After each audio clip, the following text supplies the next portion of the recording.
It is responsible for every single thing you did today. In fact, your brain is so powerful it generates enough energy to illuminate a light bulb. So it's no surprise we're capable of some amazing feats. Today, we'll travel inside the mind of several people doing just that. Welcome to Ask Dr. Manny.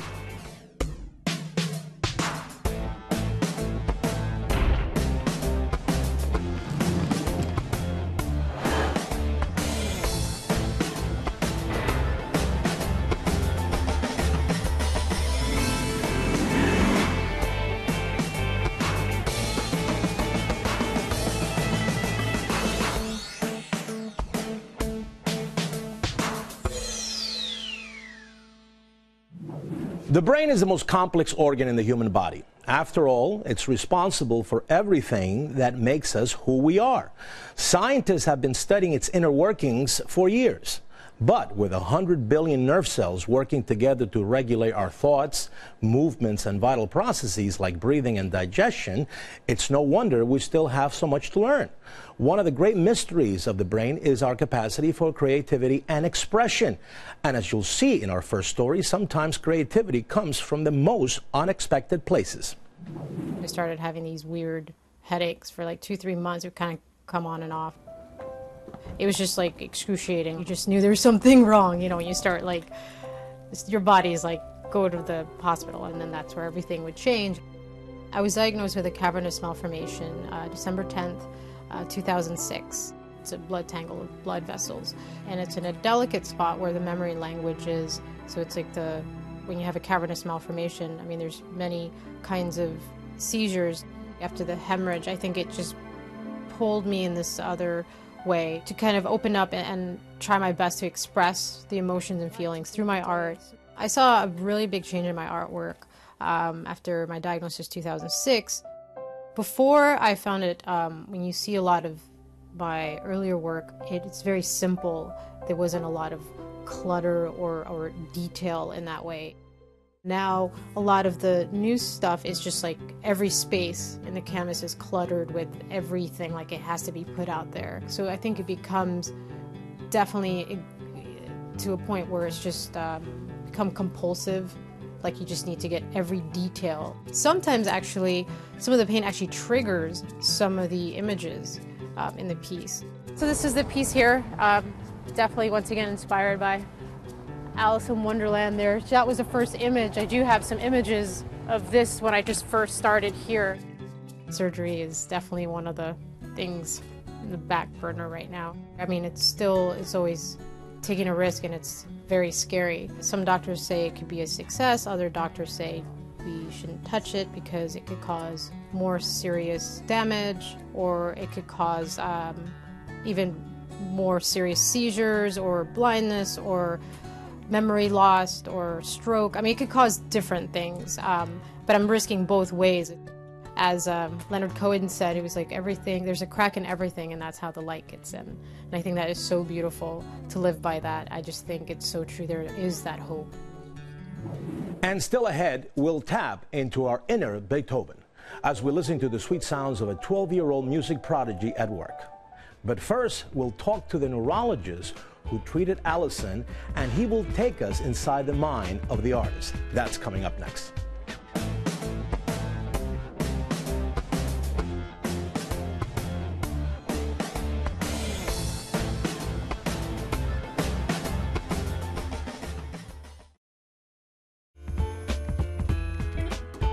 Welcome back. We don't quite understand what causes a spike in creativity in patients with things like epilepsy, brain injury, or in Alice's case, cavernous malformations. But her neurologist has his own theory. Joining me now is Dr. Stephen Garczewski from Columbia University Medical Center here in New York City. Thank you so much for coming to the program. And thanks for the invitation. What is this cavernous malformation? What is it exactly? Well, a cavernous malformation is really like a tangle of blood vessels. It is something where the concerns really, because it is blood vessels, that it might bleed. So is it like an aneurysm or an AV malformation type of thing? A little bit different. Cavernous hemangiomas are considered to be low pressure. So though they can bleed, they tend to bleed in small increments, whereas something like an aneurysm or an arteriovenous malformation, when it does bleed, often it will bleed in a more serious or severe kind of way. Yeah, I guess one of the choices that you gave her, or the patient has, I guess in Alison's case, she could opt for surgery or she could not opt for surgery. Absolutely, and it was really a decision, and a very difficult one, that Alison needed to make, to consider surgery, which might interrupt the creative process, which really had started going after all of this was recognized, or to really sort of take a more watch and wait, a more conservative approach, following the abnormality over a period of time. So here comes your theory. I mean, she's a fabulous painter. I mean, this is the kind of stuff that you'll see in museums, and I guess you know, she's selling her work, and for very good prices, from what I hear. What is your theory as to why this malformation has created such a wonderful artist? Well, we think that malformations like this are probably there from early life, if not even from birth. And it's only when a problem occurs that we recognize that one's there. And in Alison's case, it was the headaches and some of the other things that she was experiencing that brought her to a doctor that led to the diagnosis. She was always, even before this happened, a very creative person. And she said that really what occurred after the hemorrhage, after the bleed, was that her creativity took a different direction, and she felt that her creativity became richer and deeper. And so I've given this a lot of thought. In terms of what the hemorrhage might have taken away or injured, in a sense, one thought is this: we all have sort of an overthinking process that we do when we write something. I can only imagine for Alison's case that when she's painting, she's constantly thinking and changing what she's doing. Perhaps what this did was to eliminate or cut down that overthinking process to allow the creativity to come through in a richer, more complex way. You know, because when you look at her art, I would only have to imagine that whatever happened, her cognitive imagination was enhanced. Because, you know, she has no motor deficits from the bleed, right? So it's like, you see some of the images that she paints, it's like, okay, this is what my brain is seeing, and I'm able to put it down on canvas. So you think that it took away the inhibition, if you will, of this raw creativity. Well, and then really the question is, where does creativity lie within the brain? Is it tell in me, one where specific does it area? lie? Because I couldn't pay myself out of paper bag if I wanted to. I think creativity, as you mentioned already, is something that requires probably billions of neurons to put together. It probably involves many different brain areas, and all of these areas are working together to produce, whether it's writing or music, or in Alison's case, artwork. I know you're one of the leading authorities on this. Research, what's going on for the future? There's a tremendous amount of research from both the standpoint of neurosurgical procedures, trying to improve these to minimize any problems after a surgical procedure. And the other part is in epilepsy. There's a tremendous push and a tremendous amount of research that's being done to understand that underlying cause, the thing that really gets seizures started. That electrical activity. Absolutely. Right. And we don't understand that very well. We have medicines to suppress seizures, but we don't know the reason why seizures get started. And so to come up with a medicine or a treatment that stops that whole process from the very beginning is really the way that we're going to cure this illness. Well, thank you so much. Very interesting stuff. You know, neurologists happen to be one of the smartest doctors around. I'm going to tell you, they're really, really, really smart. Don't touch that mouse. It's still ahead. An inspirational Manny Plus One. Learn how a family touched by dementia actually used that devastating illness to grow closer. Plus, an amazing mind at work. Most kids his age idolize Derek Jeter, but this 12-year-old is taking on Mozart.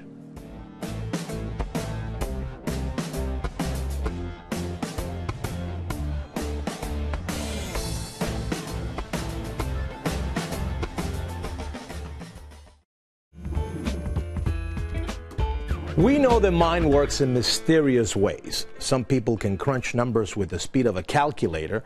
Other people remember everything they read. And others are gifted musically, like this 12-year-old we met. Just wait until you hear him play.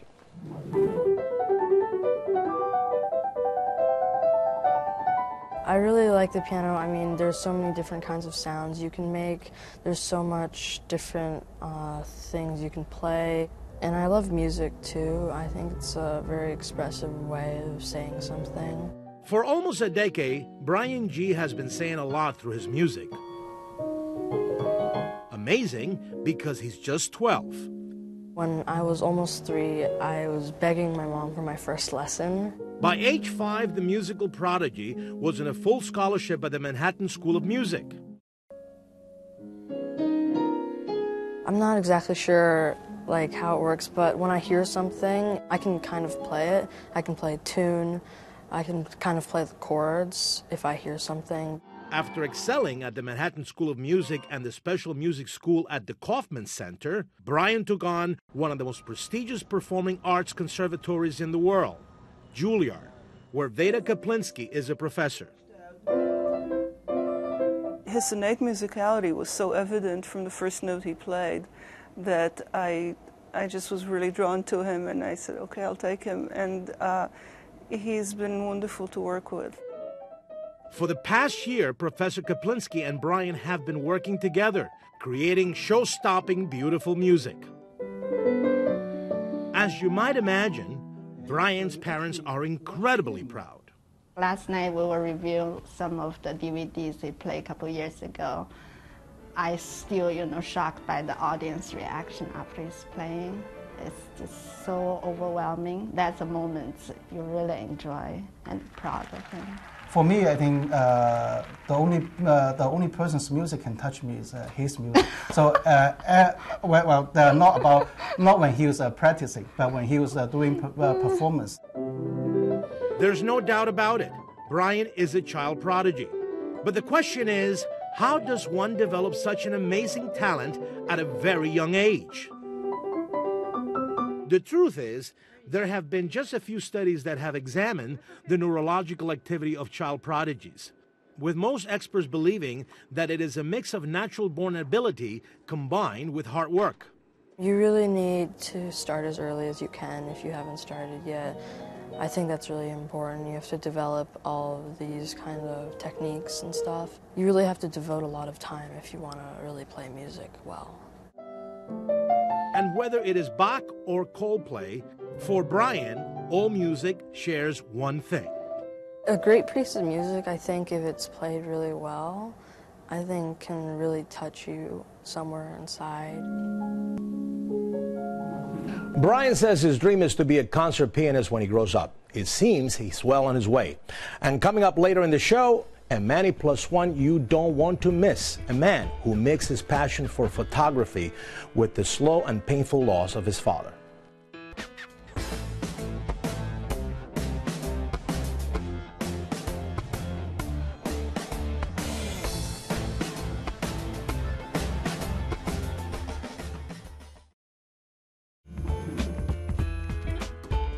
Welcome back. Throughout the show, we introduce you to some amazing minds and giving you some tips to keep your noggin sharp. But now for this week's Manny Plus One, we're traveling from the brain and into the heart. The frustration of caring for an aging parent with dementia is a difficult task many children suffer through. Those afflicted with this disease become easily confused, agitated, and perhaps most upsetting, often forget the greatest moments of their lives.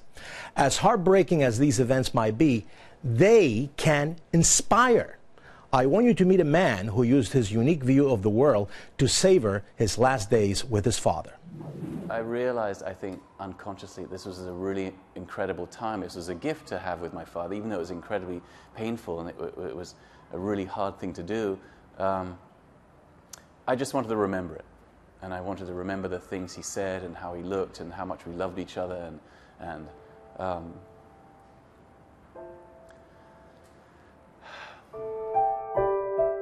Following the sudden death of Philip Toledano's mother in 2006, he became the sole caretaker of his father. That's when a harsh reality about his dementia set in. Every 15 or 20 minutes, they say, "Where's your mother?" And I'd say, I took you to the hospital, I took you to the funeral. Don't you remember she died, last week or 3 days ago, whatever it was. And every time I'd say this to him, he'd say, "What are you talking about? Why did no one ever tell me?" And so it was this horrifying thing, and it was incredibly excruciating for me and terribly painful for him. The pain of moments like that drove Philip to find an outlet. For the last 3 years of his father's life, the photographer documented his changing state on dayswithmyfather.com. He didn't really retain anything he read. He would probably read the same page a couple of times, but it was the thing he would do my entire life, is sit down in that chair and read the paper. It's such a lovely thing for me to see, because it really was as though everything was totally normal. I mean, it was, and as I say on the website, I could almost kid myself that my mum had just gone out to get some milk or eggs and she was going to be right back. And that was a lovely thing. The interesting thing about taking care of my father is that I just discovered all these aspects to him that I'd never... He was really funny. And I didn't really remember him as a kid as being a funny person. He made the most incredible, like such amazingly sophisticated word plays all the time. Playing on words himself, Philip started changing his dad's reality to help them both cope and enjoy the best possible life together.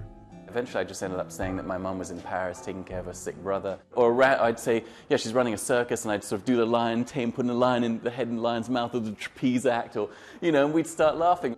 Nearly 1 million people have laughed and cried along with him on the website. A website Philip launched for himself, never realizing anyone would find comfort in his story. I get emails from people saying, I haven't spoken to my dad in 10 years, I'm going to call them up. And that's an incredible thing. I mean, it really gives me the chills when I say that, because I do a lot of art projects, but but to do one that can make someone reconnect with their dad who they've not spoken to in 10 years is an incredible thing for me. And a huge honor, actually. Edward Toledano died in March 2009, about a week after his 99th birthday. Days with My Father will be published as a book in May of 2010. Your brain makes you who you are, and there is still so much to learn about this most wonderful organ. Here's my best advice. Use it or lose it. Start small. Pick up a different newspaper in the morning and get your neurons knocking. And remember, check out foxnewshealth.com for more on today's topic. That's all for now. Thank you so much for joining us. I'm Dr. Manny, and I'll see you next week.